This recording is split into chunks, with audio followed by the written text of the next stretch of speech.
O Lord, may the words of my mouth, the meditation of each and every one of our hearts be acceptable in your sight. For you are our strength and our Redeemer. Amen. It is a truism that down through history, the church has not always gotten along. Even in the New Testament, you see the beginnings of this. The Apostle Paul had traveled to other areas away from Jerusalem where the church was centered. Peter was the head of the church there, and the apostles and others, the followers, would come together and they would share food and worship together. And Paul had traveled to other areas, and he went to Gentile areas, meaning non-Jewish areas. And the original thought was, well, Jesus was a Jew and all the original apostles were Jews, so that in order to become a follower of Jesus, the original attempt was to transform the Jewish religion. You need to become a Jew in order to be Christian. So Paul is up in places like Greece and Ephesus and Corinth and all these other places, and he's telling these adult men about the requirements of the law. You remember what the original covenant given to Abraham was? The covenant of circumcision. Needless to say, that's a bit of a kind of roadblock for guys. You know, if you're a baby, you don't really know and you don't have a choice. But as you're an adult, you're like, is this whole thing worth it? And so Paul came back and argued that it's not necessary for people to become Jews in order to become Christians, because he had seen the Holy Spirit come on people.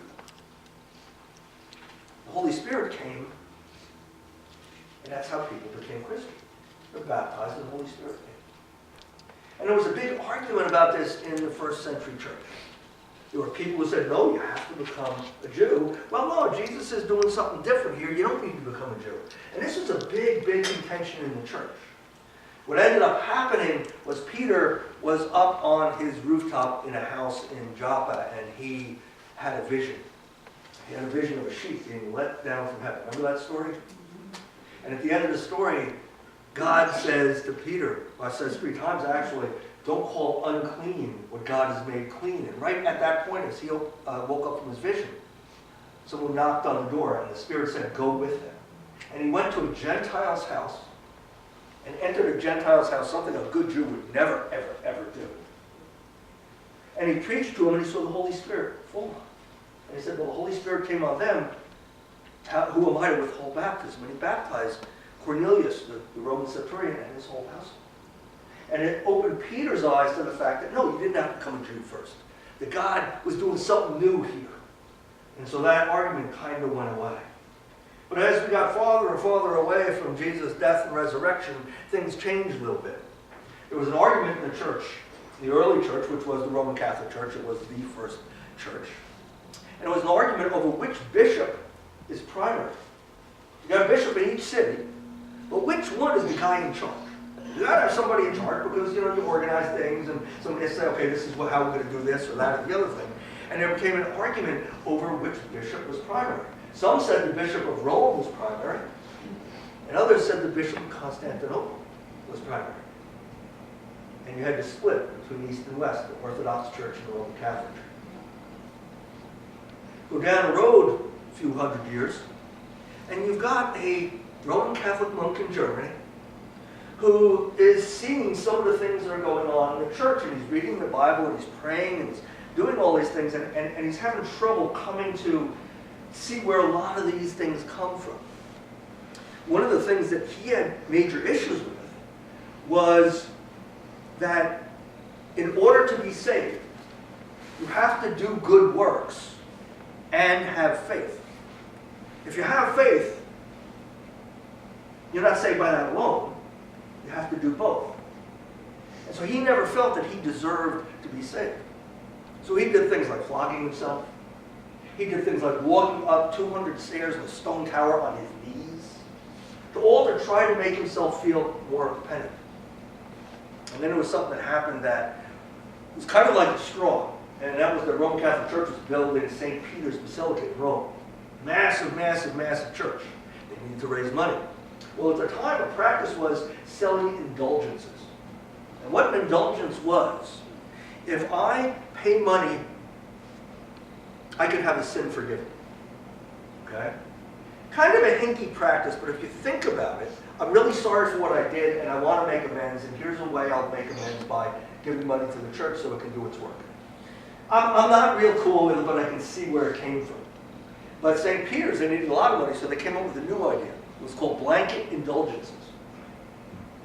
And what a blanket indulgence meant, you paid money for a blanket indulgence, and it wasn't cheap. And any sin you've ever committed has been forgiven. Any sin you might be committing now is forgiven. And any sin you might commit in the future.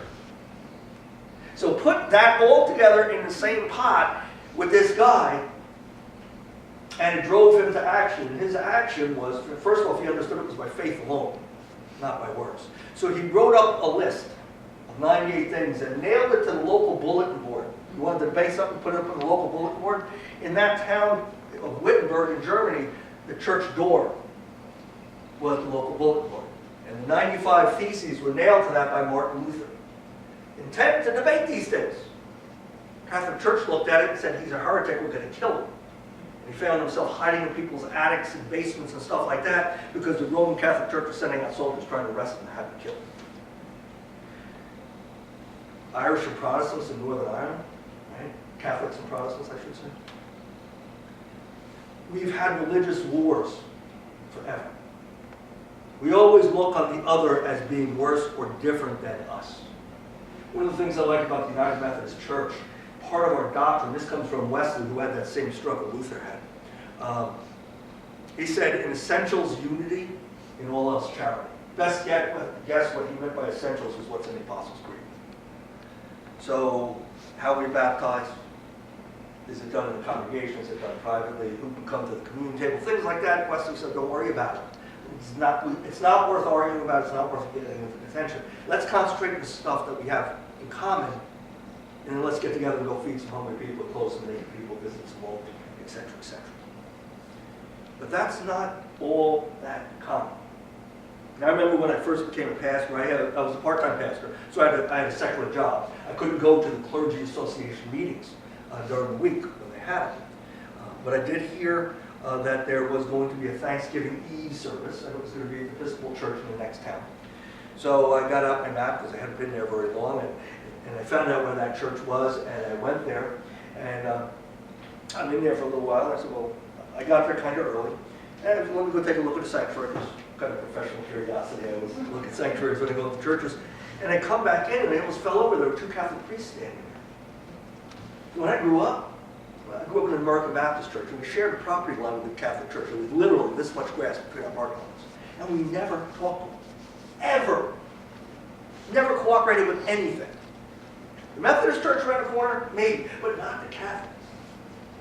I remember my father saying to me when I was a kid, I asked him for some money to go to the carnival downtown, my local Catholic church, like most of them are, and he said, I'm not supporting the Catholic Church. And it stuck because it was so out of character for him. But that's what the attitude was. Catholics and Protestants especially never, ever got along. And so you look at those Catholics over there and say, they do this weird thing. We do it better. We're better than they are. We should stay away from it. Catholics have the same idea. Catholic doctrine. I think the doctrine is still the same, but it's not taught or held up. Was that a Roman Catholic cannot enter another church. It's a sin. I'm glad a lot of that stuff is going away. I'm the head of the ecumenical group here in Lake Hopatcong, actually around the lake, because it's churches around the lake, and we have 3 Catholic churches, and we have non-denominational churches, and 2 Catholic churches, non-denominational churches, and 3 Methodists. We are the majority. And we all get together and we concentrate on those things that we have in common. We don't so much today in the church say that, well, the Methodists are better than the Presbyterians. Even if we are. We don't say that, the Catholics have it all wrong and the Baptists should take their bastard home instead of the church, those kind of things. We've gotten away from doing that, fortunately. I would like to say we've grown up a little bit. But that doesn't mean that we have stopped separating ourselves from others and looking down on others. This presidential campaign this year has gotten to be pretty hinky. Icky is probably better than hinky, yeah. It's kind of degenerated into it. I mean, they always have name calling and everything else. This one seems to be a little bit worse in some ways. A lot of nastiness about people and their personalities, not their positions.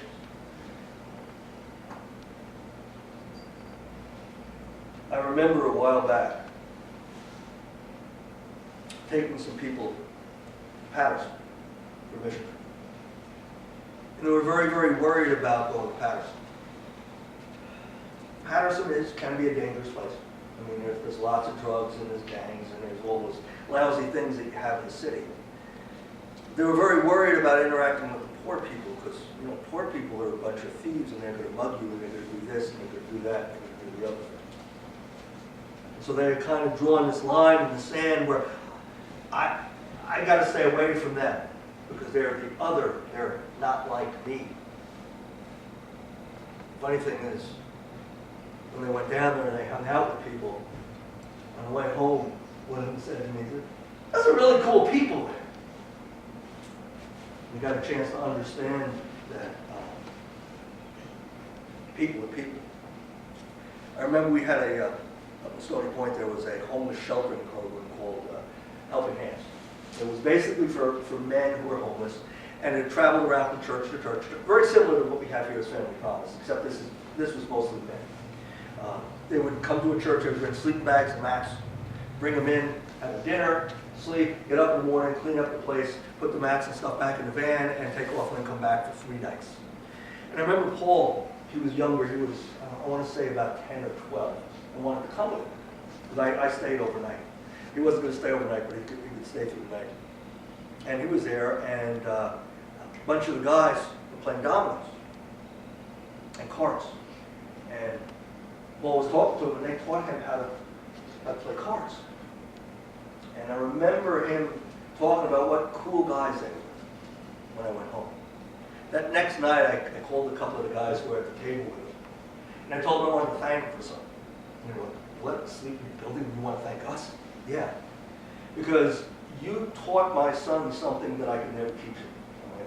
Now, I could tell him all day long that folks were homeless and people who just fell on bad times. They were living paycheck to paycheck, and they lost their job, and their house got foreclosed, and they got thrown out in the street, and they had no choice. I could tell him that all day long. But you guys let him know that people are people. Now not only do we separate ourselves from the poor, but we separate ourselves from people of other races, ethnicities. We separate ourselves from people of other nationalities. That's fairly easy because you don't tend to see those folks.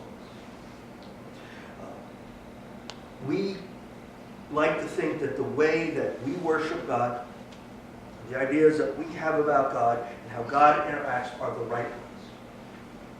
And everybody else's idea is a little bit off. When those magi, those wise men, probably from Babylon, studied the stars to see what was going to be happening in the world, people believe that actually controlled things. The majority of people, pretty much everybody, believed that stars and planets and stuff controlled it.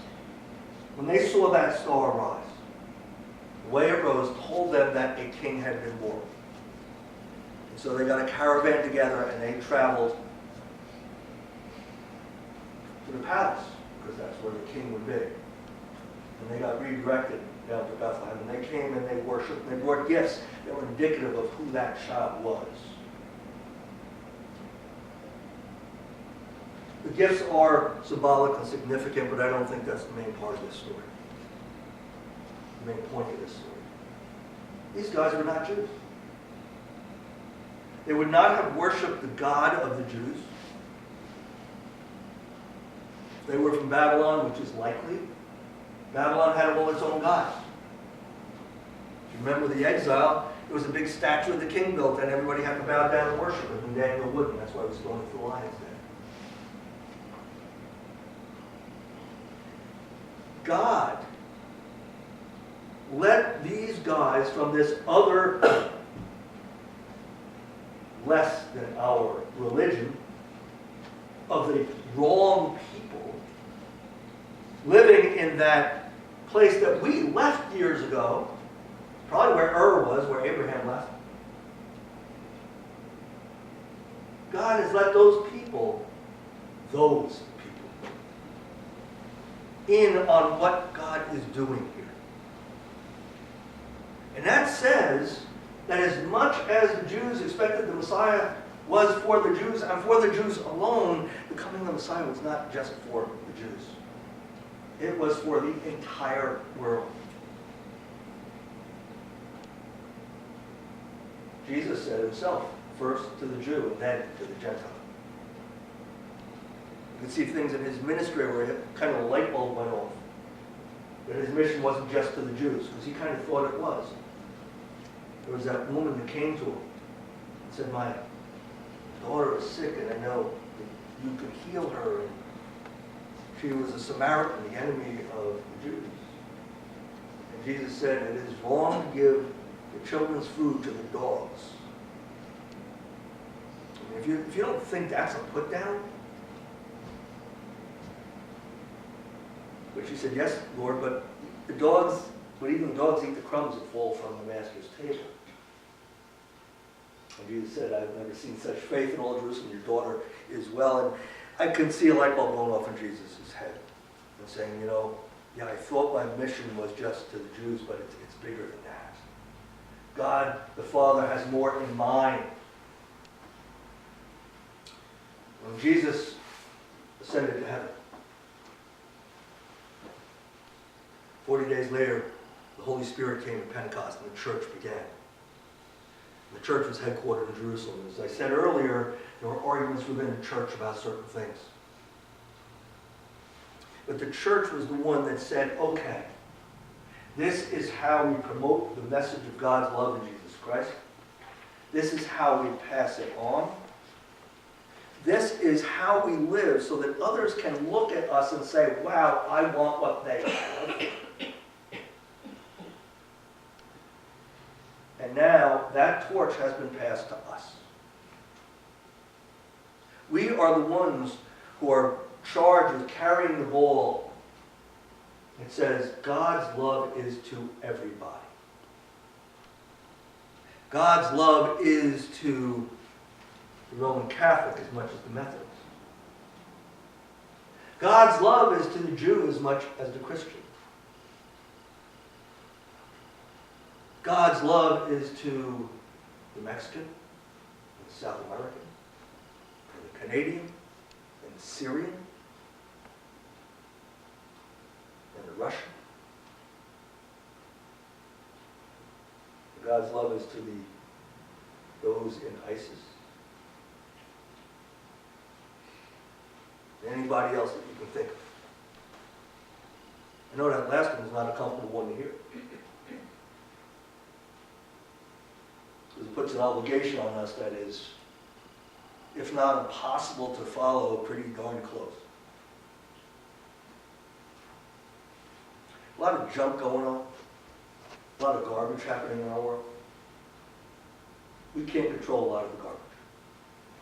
But we can control how we react to it. I like to say life is 90% it's 10% what happens to you, 90% how you react to it. You can't control what happens to you, but you can control how you react. Are we going to react to things with a xenophobic, closed mind that says that, yeah, well, that's their problem. We're over here, and that's their thing over there, and I'm not going to worry about them because it's not my problem. Can anybody tell me which verse in the Bible Jesus said that thing over there is not my problem? No. That's how we're supposed to live. We're supposed to live in a way that shows love in everything we do and to everyone. Everyone on the planet, really. The wise men demonstrate to us that Jesus' mission was for much more than just the small nation of Israel. The small group of God's chosen people. But God had much more in mind. An awful lot has been done, but there's an awful lot that needs to be done yet. And you and I are the ones who are charged with doing that awful lot. As we begin this new year, think about how you react to those who are negative to you. Remember Jesus said, so you treat your friends good and you're kind to your family. Well, that's good. The hypocrites do that too. You are called to a higher standard. Love your enemies. Pray for those who persecute you. All that hard stuff you don't like to think about.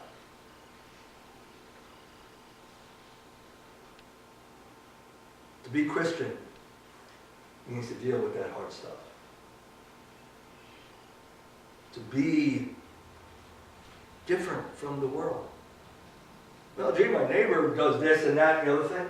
Well, fine. That's fine for your neighbor. It's not fine for you. So again, as we go into this new year, take a look at how you react to things. Look at how Christ reacted to things. Look at Paul's readings. He does a lot of good admonition about, well, you're doing this and that. What's the matter with you? You shouldn't be doing that. This is what Christ said to do. Reorient your lives so that they're more in line with that baby that the wise men went to visit. Let's pray. Lord God, we give you thanks for everything that you've done in our lives. We thank you for the opportunity to be of